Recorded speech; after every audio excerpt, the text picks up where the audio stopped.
Hello and welcome आप सभी का आपके अपने YouTube channel M cash teaching code में। बात करेंगे छत्तीसगढ़ बीएडओ से डीएड मुद्दे के परपेच में जानेंगे कोर्ट ऑफ कंटेम्प्ट याचिका पर आज की जो सुनवाई लिस्टेड है, किस सीरियल नंबर पर लिस्टेड है और आज की सुनवाई से क्या कुछ विशेष निष्कर्ष निकलने की संभावना है और क्या कुछ विशेष इन्फॉर्मेशन है जो इस वीडियो के माध्यम से हम आपको इंगित कराएंगे। तो निवेदन करेंगे आप वीडियो को अंत तक जरूर देखें, वीडियो में दी गई महत्वपूर्ण इन्फॉर्मेशन को शेयर करें। सर्वप्रथम जान ले कि जो पिछली सुनवाई हुई थी तब क्या आदेश आया था कोर्ट ऑफ कंटेम्प्ट की सुनवाई पर।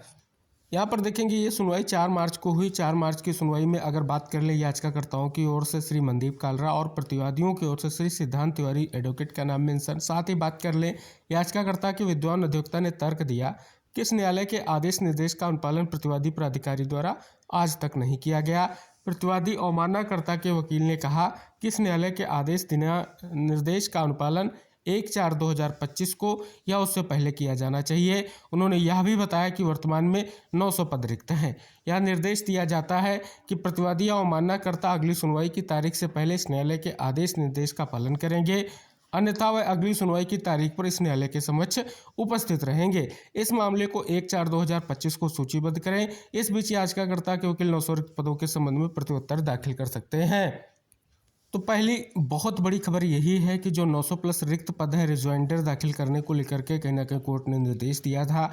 अब आज की सुनवाई बहुत ही महत्वपूर्ण रहेगी, स्पेशली रिक्त पदों के परपेच में क्या नेक्स्ट काउंसलिंग को लेकर के निष्कर्ष रहेगा, क्योंकि 5वें दौर की काउंसलिंग में आपने देखा स्पष्ट तौर पर कहीं ना कहीं जो आप सभी लोगों के लिए महत्वपूर्ण निष्कर्ष वो स्पष्ट हो चुका है। ऑलरेडी ऐसे सहायक शिक्षक जिनके पास बीएड और डीएड दोनों योग्यता है उनके परपेच में जो सुनवाई हुई उसमें जो आदेश आया आप सभी को इंगित करा दें, कहीं ना कहीं बहुत ही महत्वपूर्ण आदेश आया है। जो आप यहाँ पर देख रहे हैं कि 26/3/2025 को ये सुनवाई हुई। 925/2025 जो WPS नंबर याचिका है उसमें अगर बात कर ले क्या आदेश आया है, बहुत ही महत्वपूर्ण है। यहाँ पर देखेंगे राज्य ने इस न्यायालय द्वारा WPS संख्या 925/2025 में पारित दिनांक 3/2/2025 के आदेश अन्य संबंधी मामलों में संशोधन स्पष्टीकरण के लिए आइए संख्या जो है 5 दायर किया।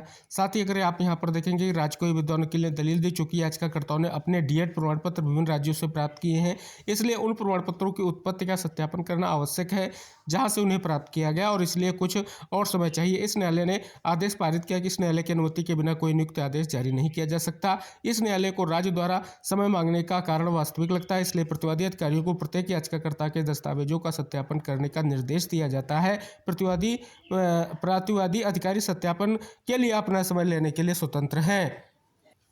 सत्यापन के पश्चात वह इस न्यायालय के अवलोकनार्थ किए गए सत्यापन की रिपोर्ट प्रस्तुत करेंगे। राज्य के विद्वान वकील द्वारा आगे प्रस्तुत किया गया कि 5वें दौर के उम्मीदवारों के संबंध में काउंसलिंग की गई और उनकी साख निर्विवाद है, इसलिए उन्हें नियुक्त आदेश जारी किए जाने की आवश्यकता। हालांकि इस न्यायालय द्वारा 3/2/2025 को पारित आदेश के कारण प्रतिवादी अधिकारी 5वें दौर की काउंसलिंग के उम्मीदवारों के संबंध में नियुक्त आदेश जारी नहीं करने के लिए इस न्यायालय की अनुमति चाहते हैं। नियुक्त आदेश जारी करने के लिए इस न्यायालय की जो है अनुमति चाहते हैं। उपरोक्त प्रस्तुतिकरण के मद्देनजर 5वें चरण की काउंसलिंग के अभ्यर्थियों के संबंध में नियुक्त आदेश जारी करने की अनुमति प्रदान की जाती है। यानी अगर बात कर लें तो सीधा सा निष्कर्ष आ चुका है। जो 5वें दौर की काउंसलिंग हुई है, आप सभी को पता हाईकोर्ट डबल बेंच का फैसला जिसमें स्पष्ट तौर पर चयनित बीएड अभ्यर्थियों के स्थान पर डीएड अभ्यर्थियों को नियुक्ति दी जाए।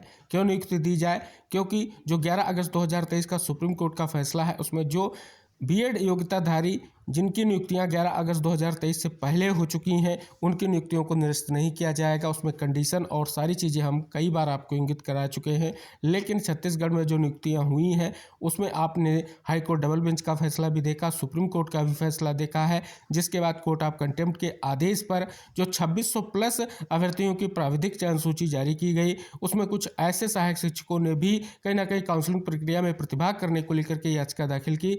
जो बीएड योग्यता के साथ साथ डीएड योग्यता भी है तो उनको काउंसलिंग प्रक्रिया में प्रतिभाग कराया जाए, इसके लिए उन्होंने कोर्ट में याचिका फाइल की जिस पर सुनवाई हुई। कोर्ट ने आदेश पहले पारित किया था कि जो भी नियुक्तियां होंगी कहीं ना कहीं कोर्ट के आदेश पर होंगी।